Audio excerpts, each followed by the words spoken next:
Nama saya Habib Mustafa. Saya adalah founder dari Long Life Coffee Bar. Saya akan melakukan presentasi sebuah ide usaha coffee shop lebih tepatnya, tapi lebih fokus ke eksplorasi kopi dan beverage atau exploration coffee and beverage, yang saya beri nama coffee shop tersebut Long Life Coffee Bar. Oke, selanjutnya next kedua. Say hello, Long Life Coffee Bar adalah sebuah coffee shop yang berfokus pada eksplorasi minuman yang bukan hanya berbahan dasar kopi saja, melainkan juga bahan dasar non kopi. Oke, di sini ada 3 gambar yang mencerminkan Long Life Coffee Bar. Yang pertama, kopi. Kopi menggambarkan sebuah semangat, dan kopi kan biasanya pahit. Nah, di balik rasa pahit itu, kita setelah mengkonsumsi kopi tersebut, kita akan menjadi semangat atau bisa obat tahan kantuk. Nah, seperti Long Life Coffee Bar, kita memiliki jiwa semangat tanpa henti maupun di dunia yang pahit ini.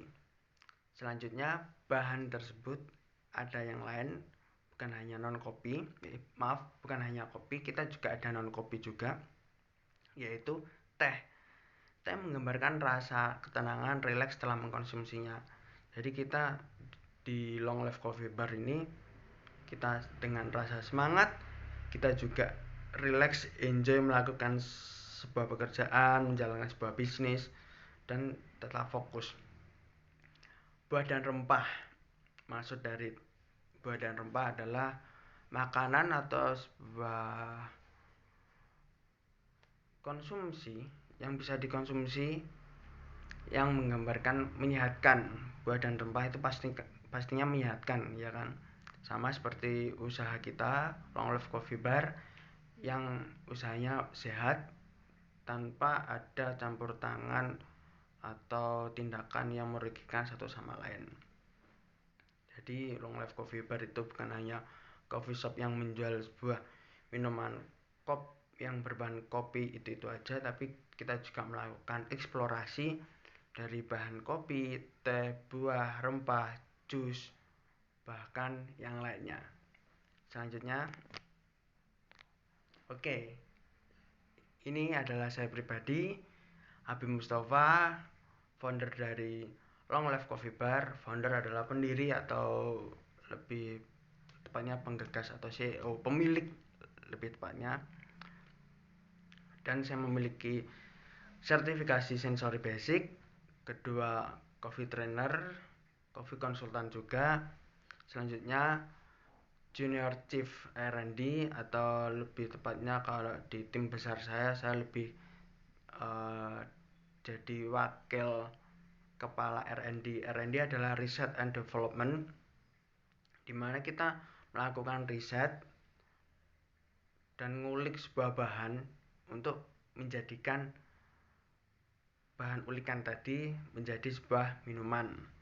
Selanjutnya, saya adalah juga pernah mengikuti kompetisi, dan saya semifinalis Northway Brewing Battle se-Jogja. Untuk daerahnya sih lebih tepatnya se-Jogjakarta, tapi pesertanya bukan hanya dari Yogyakarta, ada dari Solo, Semarang, Jogja sendiri, Madiun, Surabaya, Ngawi, Jakarta, Medan, sempat Gorontalo juga.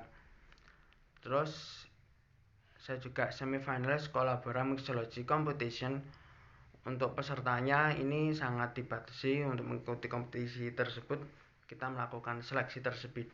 Kita mengikuti seleksi terlebih dahulu, dan saya lolos seleksi tersebut, dan saya mengikuti kompetisi Kolabora Mixology Competition, dan saya cuma bisa sampai semifinal.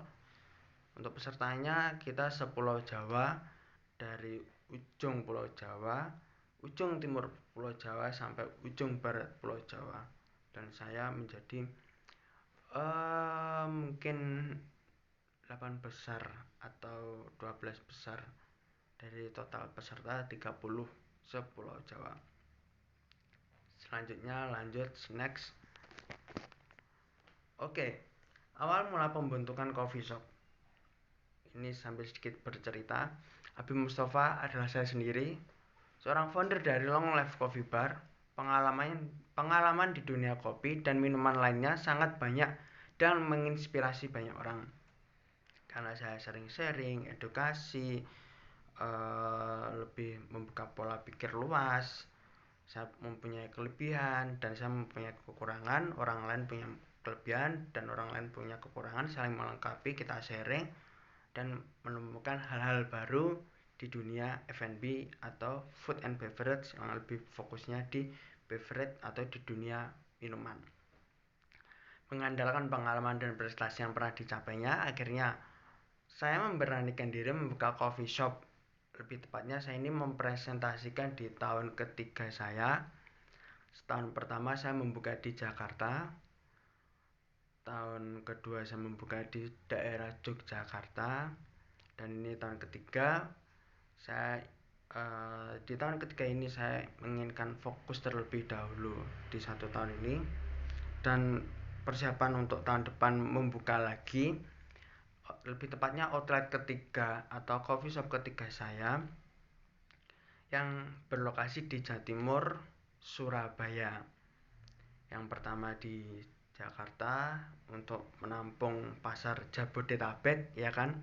Selanjutnya saya membuka di Yogyakarta menampung pasar Jawa Tengah, dan next tahun keempat lebih tepatnya saya akan membuka coffee shop di daerah Jawa Timur untuk menampung pasar Jawa Timur. Oke, langkah berikutnya adalah A. Pendanaan rintisan.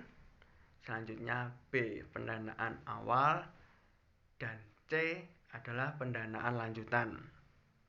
Untuk lebih selengkapnya saya akan lanjutkan ke slide selanjutnya dan akan saya terangkan. Oke, pendanaan terdiri dari A, B, C. A yaitu berupa pendanaan rintisan, B berupa dari pendanaan awal, dan C adalah berupa pendanaan lanjutan. Di mana A, pendanaan rintisan, terdiri dari pendanaan rintisan adalah di mana pendanaan pertama kali dilakukan yang bertujuan untuk melakukan pembangunan dan pembelian alat, lebih tepatnya sih kayak nge-DP gitu ya. Jadi Bapak, Ibu, Mas, Bro, friend, coy, calon investor, saya akan memberikan 3 kali proses pendanaan, yaitu pendanaan rintisan, pendanaan awal, pendanaan lanjutan.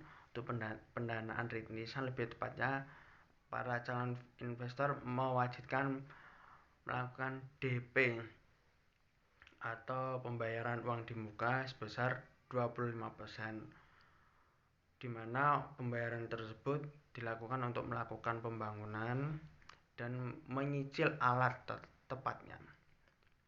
Selanjutnya pendanaan awal, itu lanjutan dari pendanaan rintisan atau lanjutan dari DP, di mana pendanaan tersebut dilakukan atau bertujuan untuk melanjutkan pembangunan, pembebasan entah izin, terus pembebasan, ya lebih tepatnya sih pembebasan izin sih, agar kita terbebas dari peraturan setiap daerah kan berbeda-beda.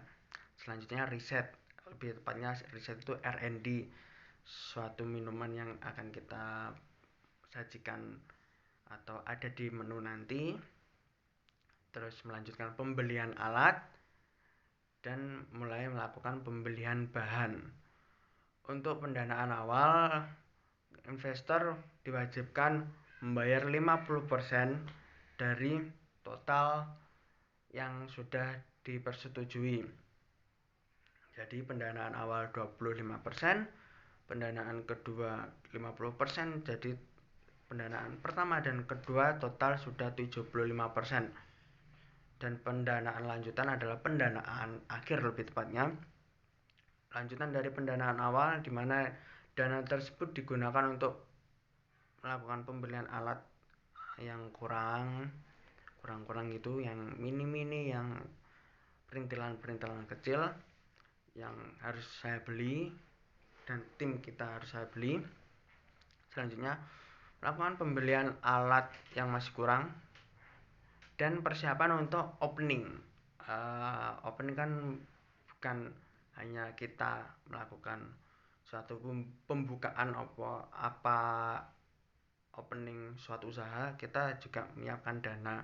Seperti saat opening tidak semuanya customer harus membayar, seperti kita gratiskan lah.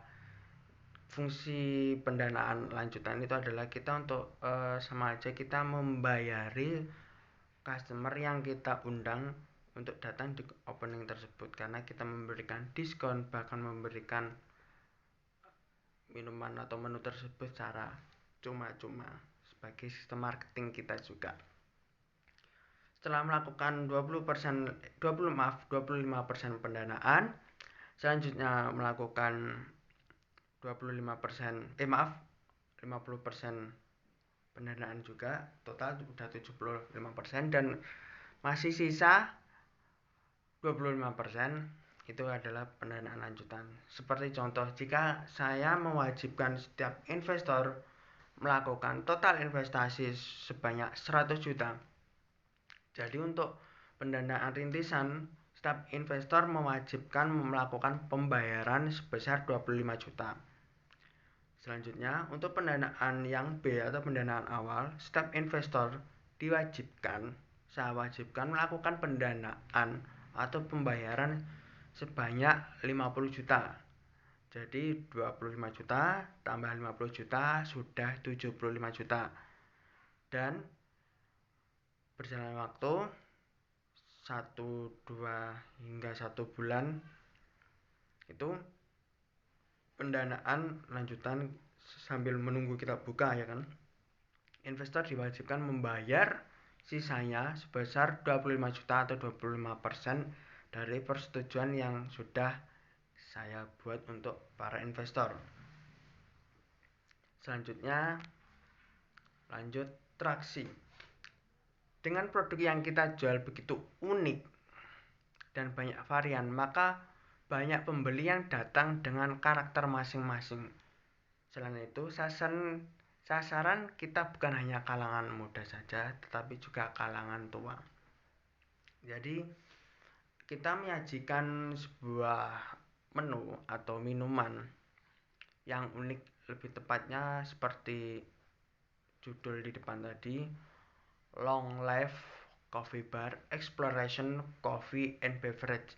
Jadi kita senantiasa melakukan eksplorasi berbahan dasar ya kopi, ya teh, ya bunga, ya buah, rempah, dan lain-lain yang kita ulik terus-menerus menjadi unik, dan kita buat sebuah minuman unik, rasa, karakter, warna, aroma, hingga aftertaste yang memberikan experience atau pengalaman mengesankan bagi para customer.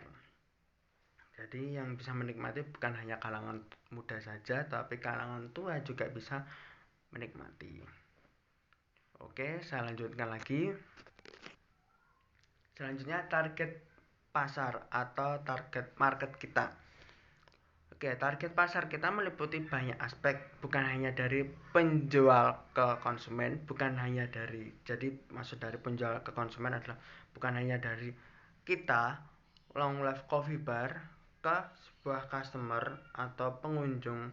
Anggap saja ini Long Life Coffee Bar ini adalah customer yang menjadi mahasiswa, bukan hanya kita ketemu gini, tapi kita juga melakukan penjualan dan pembelian, lebih tepatnya penjualan sih, kepada bisnis usaha. Jadi kita juga menjual hasil racikan unik kita seperti sebuah unik liquid unik, garnish juga kepada bisnis usaha.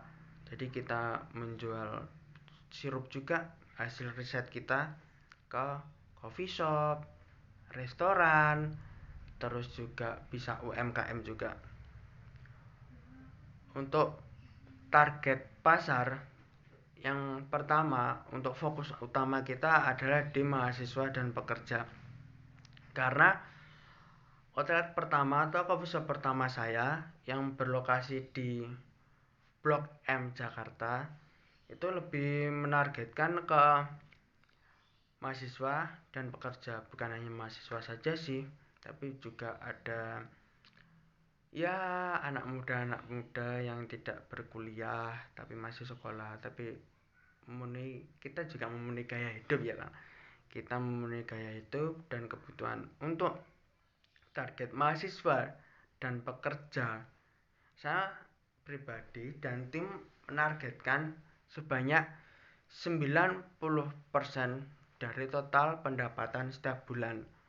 Jadi kita usahakan dari total pendapatan setiap bulan kita seperti 150 juta, 90%-nya itu harus dapat market dari mahasiswa dan pekerja.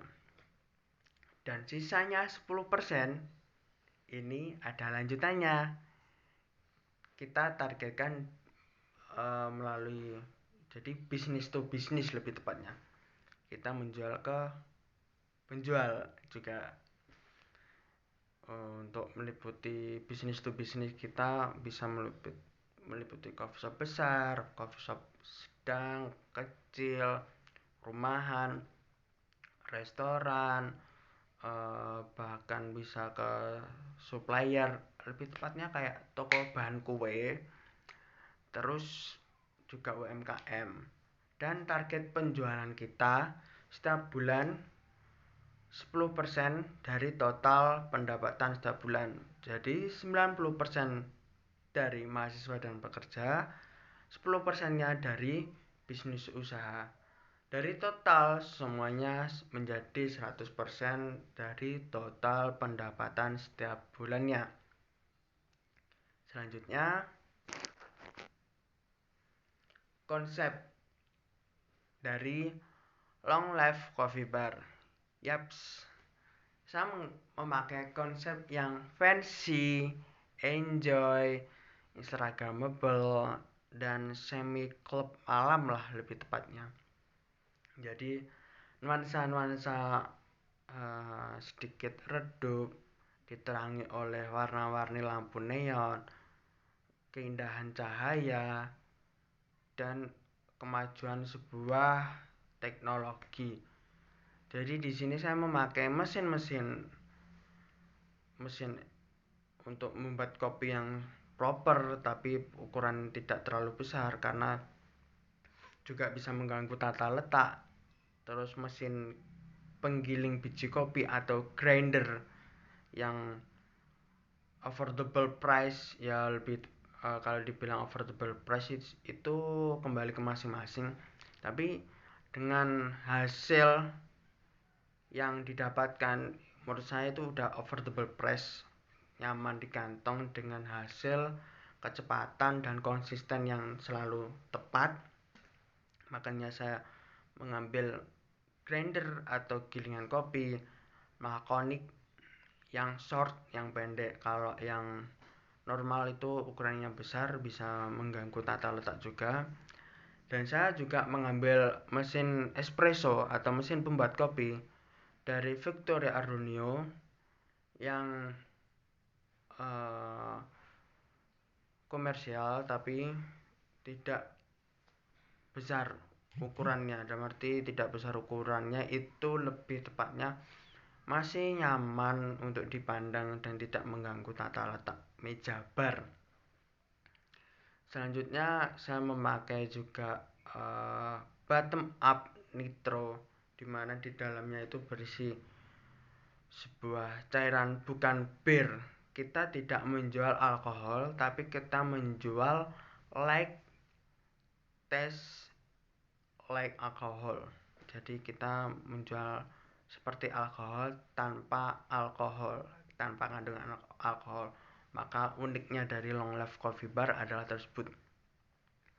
Dan saya juga setiap kedai saya belikan mesin roasting atau mesin sangrai, yang biasanya mesin sangrai yang berukuran besar, lebar 1 meter, panjang bisa 2 meter bahkan lebih.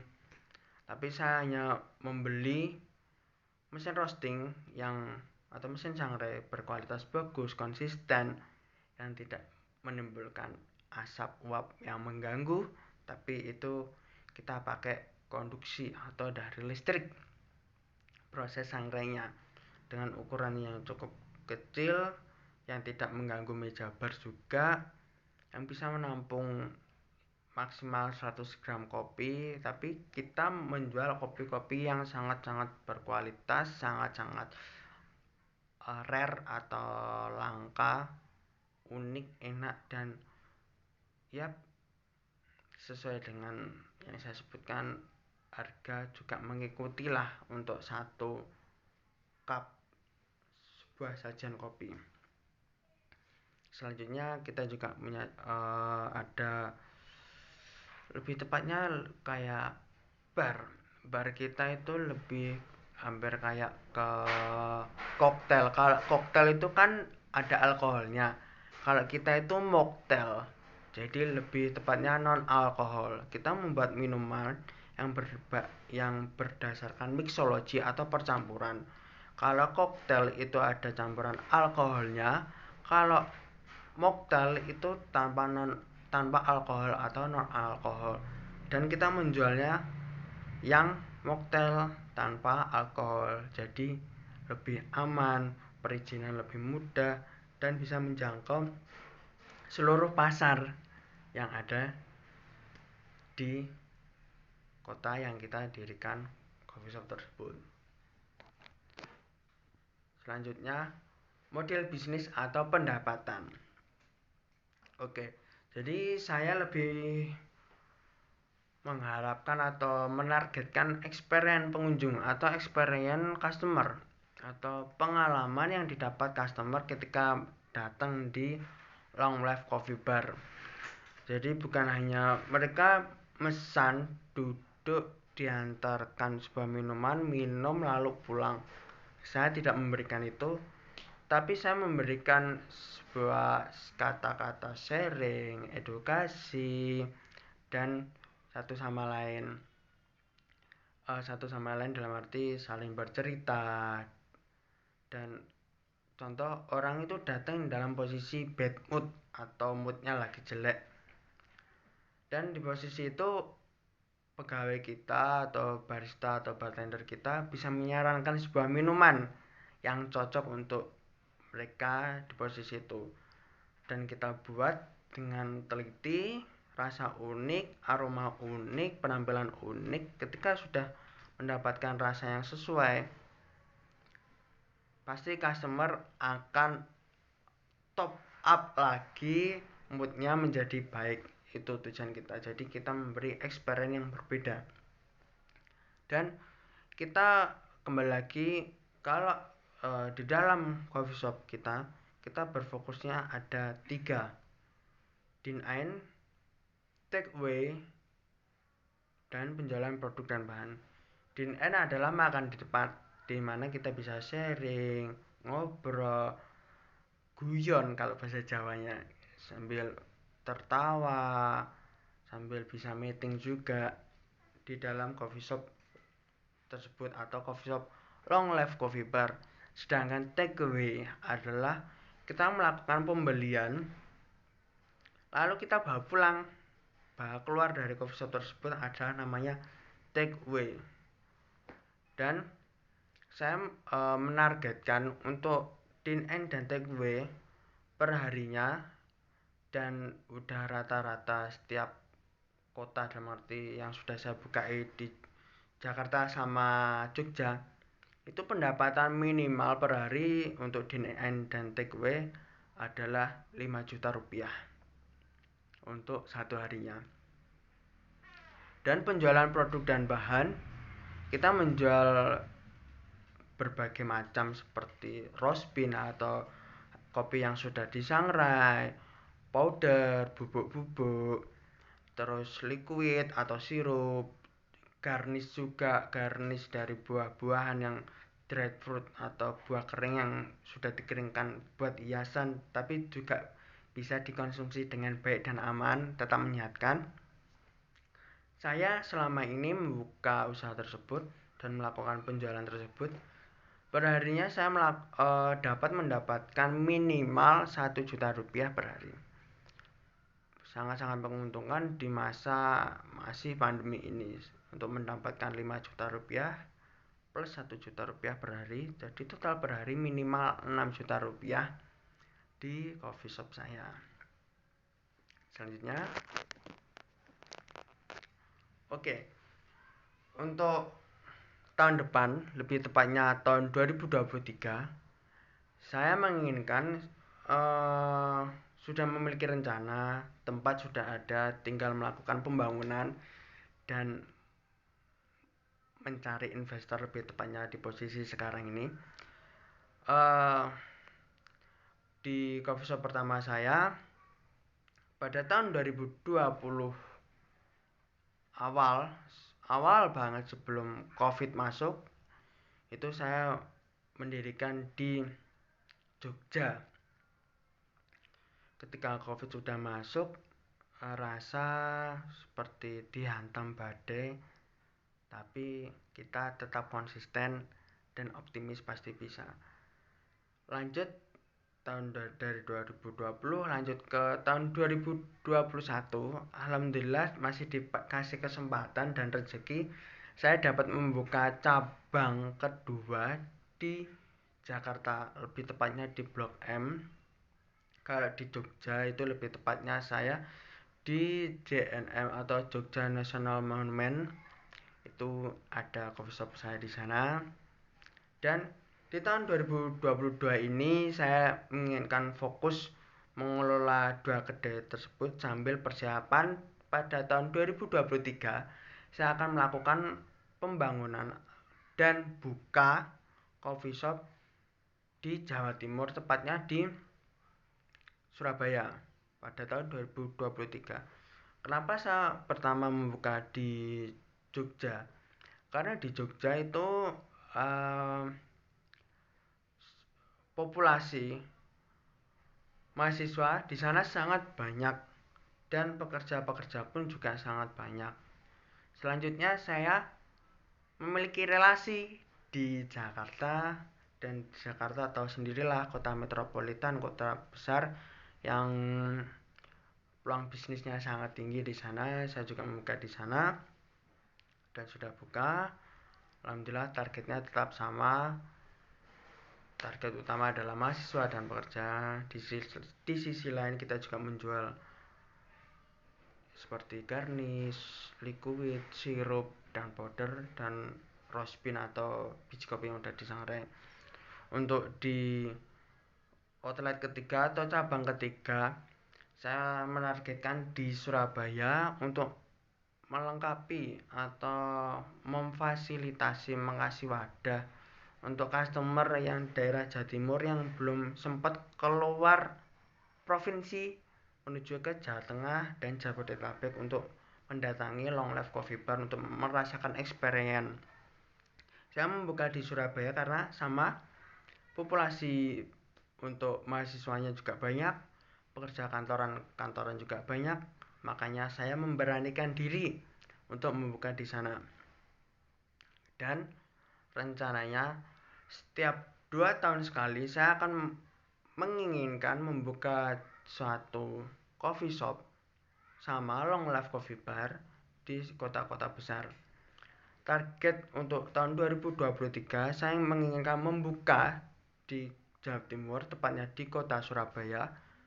Target ke tahun 2025 saya menginginkan membuka di Bali, Provinsi Bali, lebih tepatnya di kota Denpasar.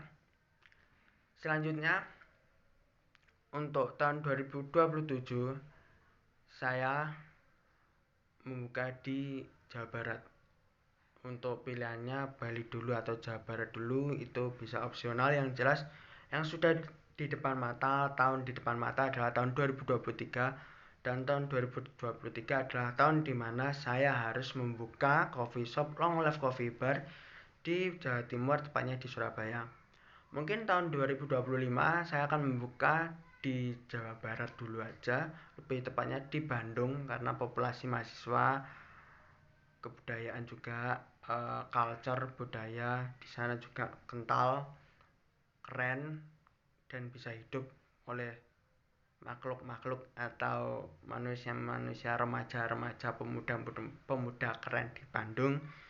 Selanjutnya saya akan membuka di Bali, tepatnya tahun 2027, untuk market atau pasar yang lebih luas lagi seperti turis-turis mancanegara. Jadi saya menginginkan untuk investor wajib tidak boleh kurang dan tidak boleh lebih, wajib membayar total 100 juta, dan untuk 1 tahun pertama kita berfokus pada pengembalian modal dari investor yang sudah menginvestasikan di Long Life Coffee Bar. Selanjutnya untuk tahun kedua berfokus pada pengembangan dan pembagian hasil setiap bulannya, setiap tahunnya juga, jadi saling menguntungkan satu sama lain. Dan hanya kontraknya kita berjalan 2 tahun saja. Jika menginginkan kontrak lebih lanjut, investor mewajibkan menginvestasikan lagi sebanyak 100 juta, sama, nanti kontraknya sama 2 tahun yang saya sebutkan tadi.